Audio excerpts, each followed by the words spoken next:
Mr. Narayanan, Mr. Ravi Gupta, dignitaries on the dais, friends. As Mr. Narayanan mentioned, that it is for the second year in succession that I am attending a conference organized by eGov, the magazine on e-governance in India. But as experience would have taught us by now, having a conference in Delhi at 9 in the morning is not the smartest of ideas.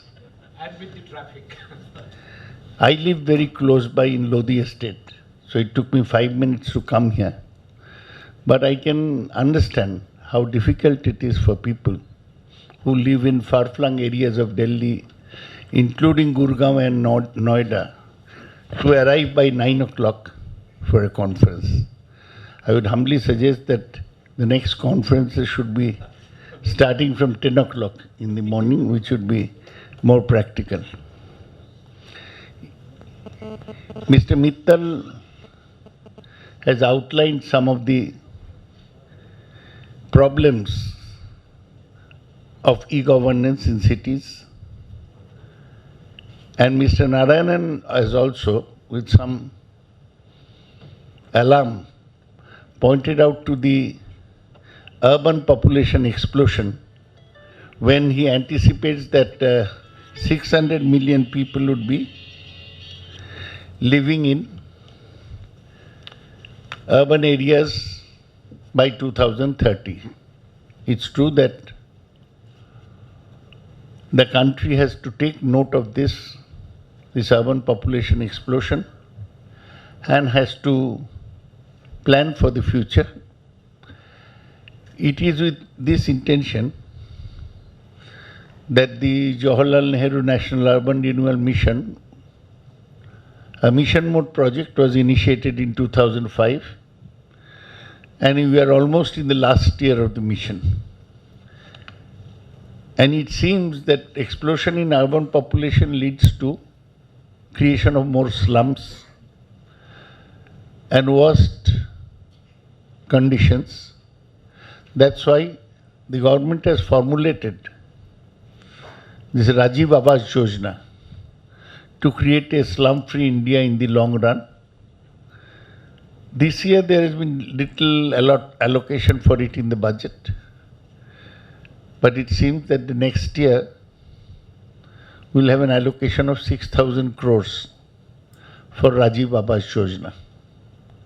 Now, along with all this, we have to make our cities smart, and the conference is on how to achieve smart cities.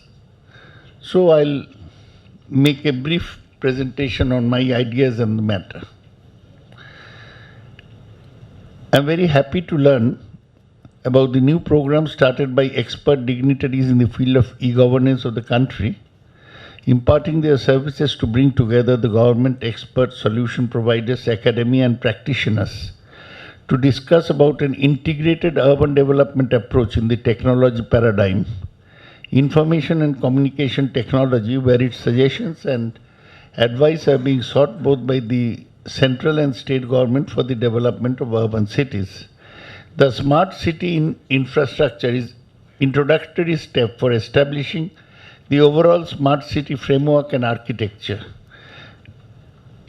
Some smart cities have already been established in the world, like Dubai, Malta, Kochi and Singapore. Smart cities can be identified and ranked along 6 main axes or dimensions. These axes are smart economy, smart mobility, smart environment, smart people, smart living, and finally smart governance. These 6 axes connect with the traditional, regional and neoclassical theories of urban growth and development. In particular, the axes are based respectively on theories of regional competitiveness, transport and ICT economics, natural resources, human and social capital, quality of life and participation of citizens in the governance of cities. A city can be defined as smart when investments in human and social capital and traditional transport and modern ICT communication infrastructure have fuel sustainable economic development and a high quality of life with a wise management of natural resources through participatory governance. The significance of the two assets, social and environmental capital, itself goes a long way to distinguish smart cities from their more technology laden counterparts, drawing a clear line between them and what goes under the name of either digital or intelligent cities. His main focus is still on the role of ICT infrastructure, but much research has also been carried out in the role of human capital or education, social and relational capital, and environmental interest as important drivers of urban growth. Sustainability is seen here as a major strategic component of smart cities. The move towards social sustainability can be seen in the integration of e-participation techniques such as online consultation and deliberation over proposed service changes to support the participation of users as citizens in the democratization of decisions taken about future levels of provision. Environmental sustainability is important in a world where resources are scarce and where cities are increasingly basing their development and wealth on tourism and natural resources. Their exploitation must guarantee the safe and renewable use of natural heritage. This point is linked to business-led development because the wise balance of growth enhancing measures on the one hand and the protection of weak links on the other is a cornerstone for sustainable urban development. In respect of urban development, a smart city has to consider issues relating to revitalization and renewal, low rise versus high rise, heritage and new built form, land use transport integration, environmental conservation, mainstreaming disaster management, climate change, mitigation adaptation, and inclusiveness. A smart city enables the digital environment to interface effectively with a multitude of complex physical and social indicators. It provides visualization and as the essential ingredient